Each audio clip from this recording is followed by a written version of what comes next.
तर इकडे विजेच्या लपंडावाला कंटाळून गोथाळा, मेथी, लिंगधाळ येथील शेतकऱ्यांनी अहमदपूरच्या महावितरण कार्यालयाला भेट देऊन वीज कमी दाबाने चालत असल्याची माहिती देऊन कमी दाबाच्या विजेमुळे मोटारी वारंवार जळत असल्याची माहिती देत महावितरणच्या अभियंत्याकडे शेती पंपासाठी लागणारी वीज अखंडितपणे चालेल अशी व्यवस्था उपलब्ध करून द्यावी, अन्यथा महावितरण कार्यालयासमोर उपोषणाला बसणार असल्याचा इशारा निवेदनाद्वारे दिला आहे। गणेश कोदळे, शिवराम जगताप, विजयकुमार जगताप, किरण कुकारे, धनंजय एलगट्टे, गंगाधर गुरमे, गोपाळ एलगट्टे, गणेश जाधव, प्रसाद जगताप, बालाजी डावळे, बालाजी कोदळे, जगन्नाथ येनगे, जगन्नाथ कारले, गणपती कोदळे, शिवाजी मंदाळे, बालाजी येनगे, केरवा कारले, दत्ता कोदळे, सिद्धेश्वर जगताप या शेतकऱ्यांच्या महावितरणकडे सादर करण्यात आलेल्या निवेदनावर स्वाक्षरी आहेत। गोथळ्यामधले हे सर्व शेतकरी इथे जमून आलेत। आज जवळजवळ 15 दिवस झालं लाईट पोहोचत नाही शेतकऱ्याला। त्याच्यासाठी शेतकऱ्याचं आज इतकं नुकसान झालंय वाळून की 2 दिवसात जर लाईट नाही आली तर शेतकऱ्याला 50% नाही 25% सुद्धा हाताला शेती लागणार नाही। त्याच्यासाठी सगळा खर्च करून शेतकरी आज मोकळा झालाय। आज शेतकरी हवालदिला आहे। लेकर बाळ धुऱ्यावर बांधावर पडतात संध्याकाळी, त्याच्यासाठी लाईट पुरत नाही। उगाच झोपायचं यायचं ना तर सकाळी उठून यायचं। घरच्या माणसाने विचारायचं की बाबा काय भिजलंय, एक बी काकरी भिजत नाही 8 दिवसामध्ये 15 दिवसात। तर अशी आमची हाल झाली आहे।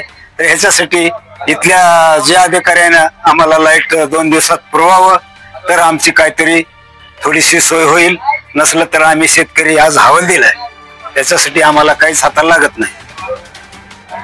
आत्ताच 4 गावचे शेतकरी MSCB मध्ये आम्ही लाईट साठी अर्ज दिला आणि आमच्या MSCBचे डिप्टी इंजिनियर राठोड साहेब, ज्युनियर इंजिनियर कोरडे साहेब यांनी आणि शेतकऱ्यामध्ये एक तोडगा निघाला आणि त्या तोडग्यामध्ये असं ठरलं की 2 दिवसामध्ये आम्ही सुरळीत तुम्हाला लाईट देऊ। जर सुरळीत लाईट नाही दिली तर सगळी शेतकरी आम्ही येऊन MSCBच्या समोर आमरण उपोषण करणार आहोत असं ठरलं। आता अशी हाल आहे शेतात, जवळपास 4 गावची 4000 हेक्टर जमीन ह्या तलावावर भिजते आणि अशी परिस्थिती आहे 2 दिवसात जर पाणी मिळणं गेलं तर आमच्या हाताला 1 रुपयाचं सुद्धा उत्पन्न लागणार नाही अशी परिस्थिती झालेली आहे। आता उन्हात म्हणजे तापमान 40च्या पुढे गेलेलं आहे, बरोबर आहे। त्याच्यामुळे 2 दिवसात लाईट आली तर 60% 50% आम्हाला उत्पन्न आमच्या पदरात पडणार आहे। नाही जर आली तर आमच्या हातात काहीच पडणार नाही अशी परिस्थिती झालेली आहे। या 2 दिवसात त्यांनी लाईट नाही चालू केले तर इथं आम्ही आमरण उपोषण करणार आणि संबंधित लातूर ऑफिस असेल किंवा ऊर्जा मंत्री असेल तिथपर्यंत आम्ही अर्ज देऊन हे करणार आहेत।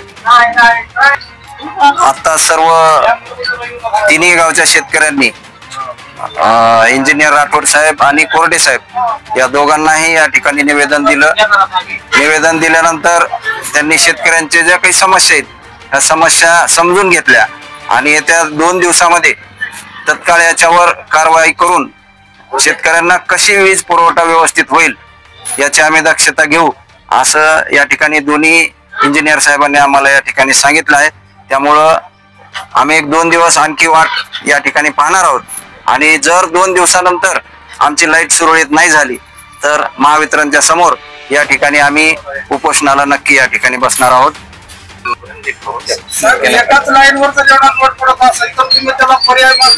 त्याला आपण सबस्टेशन मंजूर केलेला आहे। लिंगधाळ मध्ये सबस्टेशन आपलं मंजूर आहे। आता आपण कसं प्रस्ताव 1-2 शेतकऱ्याचे प्रस्ताव दिले होते, पण ते प्रायव्हेट आता सरकारचा जे रेट कमी असल्यामुळे शेतकऱ्यांनी ते मान्य केलं नाही, त्याच्यामुळे ती जागा आपल्याला उपलब्ध झाली नाही। आता आपण काय करणार आहेत, 8 गाव आहेत त्याच्यावरती, त्याचा लोड भयानक चालला, त्याच्यामुळे आपण 4 गावं 1-2 दिवस चालवा, परत ते 4 गाव बंद, नंतर 4 गाव दुसरे चालू करणार आहेत। आवाज बहुजनांचा।